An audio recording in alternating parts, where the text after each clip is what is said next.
காலையில் நடைப்பயிற்சி போகிறோம். ஒரு சுகர் பேஷண்ட்டாக இருந்தால் கண்டிப்பாக காஃபியோ டீயோ பாலோ நீங்கள் ஏதோ ஒரு பானம் ஒன்று ஒரு எனர்ஜியை குடிச்சிட்டு தான் போகணும். ஏன்னா நீங்கள் நடக்க ஆரம்பிக்கும் போது எவ்வளோ சுகர் இருக்குங்கிறது பார்த்துட்டு நடந்தால் நீங்கள் குடிச்சிட்டும் போகலாம், குடிக்காமலும் போகலாம்.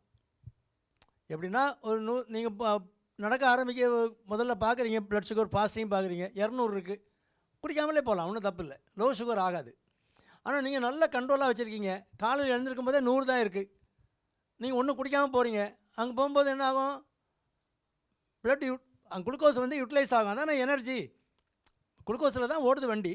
அப்போ நீங்கள் போக போக குளுக்கோஸு அப்படியே எனர்ஜியாக கன்வெர்ட் ஆகி கொஞ்சம் நேரம் கழிச்சுன்னா 70 60 அப்படின்னு கீழே வந்துடும். 70க்கு கீழே வந்தால் கண்ணு சுத்தம், அப்படியே எனர்ஜி இல்லை. மூளைக்கு பிரெயினுக்கு குளுக்கோஸ் போகிறது குறைஞ்சிட்டுனா என்னாகும்? தலை சுற்று மாதிரி வரும். நீங்கள் தனியாக போகிறீங்க, எங்கேயாவது ஓரமாக படுத்து கிடப்பீங்க.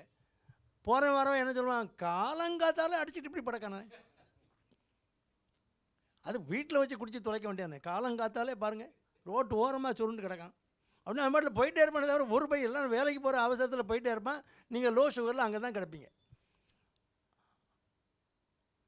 அதனால் நல்ல கண்ட்ரோலாக இருக்கிறோமோ இல்லையோ, அந்த காஃபியில் என்ன வந்துட போகுது? நீங்கள் குடிச்சிங்கன்னா ஒரு ப்ளட் சுகர் ஒரு 30-40 பாயிண்ட் கூடும்.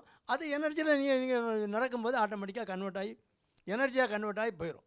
அதனால் சேஃபர் சைடில் இருக்கணும்னா காலையில் நீங்கள் ஏதாவது ஒரு ட்ரிங்க்ஸ் குடிச்சிட்டு தான் போகணும். மில்க் எடுத்துக்கிட்டிங்கன்னா okay, it's a complete plant food. குழந்தை இனத்தில் வளருது, எனர்ஜி வளர்ச்சி எல்லாமே அதில் தானே வருது. இன்ஸ்டன்ட் எனர்ஜிக்கு குளுக்கோஸ் இருக்குது, அதில் சுகர் இருக்குது, கார்போஹைட்ரேட் இருக்குது. கொஞ்சம் நேரம் கழித்து எனர்ஜி வேணுமா உங்களுக்கு? அதில் ப்ரோட்டீன் இருக்குது, ஃபேட் இருக்குது. எல்லாம் கொஞ்சம் கொஞ்சமாக உங்களுக்கு எனர்ஜி வந்துக்கிட்டே இருக்கும். ஆனால் ஸ்லோவாக போகிற ஃபாஸ்ட்டாக வேணும்னா குளுக்கோஸ் வந்துடும், பிறகு கொஞ்சம் ப்ரோட்டீன் வரும். It's a complete plant food. அதனால் நீங்கள் சாப்பிட்டுக்கலாம். கொஞ்சம் கடலை சாப்பிட்டுக்கலாம், கடலை போடக்கூடாது.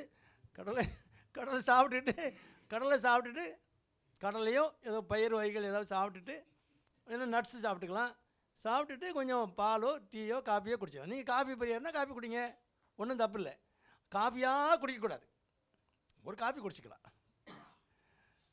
சரி, நீங்கள் வாக்கிங் போயிட்டு வந்துட்டு திரும்பவும் நம்ம எல்லாம் கூட்டமாக சேர்ந்து ஒரு காஃபி குடிச்சிக்கலாம், அதுவும் குடிச்சிக்கலாம், ஒன்றும் தப்பு கிடையாது. ஆனால் வடை பஜ்ஜி போண்டா அப்படியே டெய்லி சாப்பிட்டு பழக்கக்கூடாது. என்றைக்கு ஒரு நாளைக்கு கொண்டாடிக்கலாம். இன்றைக்கி வடைக்கு கொண்டாட்டம் அப்படின்னா ஒரு வாரத்தில் ஒரு நாள் 10 நாளைக்கு ஒரு நாளைக்கு கொண்டாடிக்கலாம். சரிதானே? தலைவர் பெர்மிட்டட் பெர்மிஷன் வாங்கியாச்சு. அதனால் அந்த மாதிரி செய்யலாமே தவிர என்றைக்கும் ஒரு விசேஷ நாள் அப்படின்னா அது பெர்மிட்டட். இது காலையில் ஏதாவது குடிச்சிட்டு தான் போகணும், குடிக்காமல் போகக்கூடாது, அது தப்பு. எனர்ஜிக்கு ஒரு காலையில் எழுந்த உடனே கொஞ்சம் தண்ணி குடிச்சிக்கலாம். ஏன்னா சிஸ்டம் அப்போ தான் ஒழுங்காக சர்க்குலேஷன்லாம் நடக்கும். அப்புறம் கொஞ்சம் கழித்து நீங்கள் கிளம்பி ரெடியாகி வரும்போது பால் குடிச்சிட்டு போயிடலாம். தண்ணி அடிக்க தான் கூடாது. காலையில் தண்ணி குடிக்கலாம், அது ஒன்றும் பிரச்சனை கிடையாது. ஏன்னா குடிக்கணும், உடம்புக்கு வேணும்ல. நைட்டு முழுசும் ஓவர் நைட் நம்ம தண்ணி குடிக்காமல் படுத்து கிடக்கும். அதனால் ஒரு 2 டம்ளர் தண்ணி குடிச்சிங்கன்னா அந்த சிஸ்டம் வந்து எல்லாம் ஆக்டிவேட் ஆகி நல்லா நார்மலாக இருக்கும். அப்புறம் நீங்கள் எதாவது பால் சாப்பிட்டு போகலாம். அது இட்ஸ் எ மஸ்ட்டு. அதான் இப்போ டயபெட்டிஸ் ரொம்ப காமன் ஆகிடுச்சு. மற்றபடி டயர்டாக இருக்கும், நீங்கள் எனர்ஜி இல்லாமல் போனீங்கன்னா டயர்டாக இருக்கும். பெட்ரோல் ரிசர்வ் வந்துடும். 2 பேரிச்சம்பழம் சாப்பிட்டா நல்லதுங்கிறாங்க நம்ம உபத்தலைவர். அதனால் மஞ்சுமால் பாய்ஸ் உபத்தலைவர் வந்து 2 பேரிச்சம்பழம் சாப்பிட்டா நல்லதுங்கிறாங்க. ஏதோ எனர்ஜி வேணும், கொஞ்சம் எனர்ஜி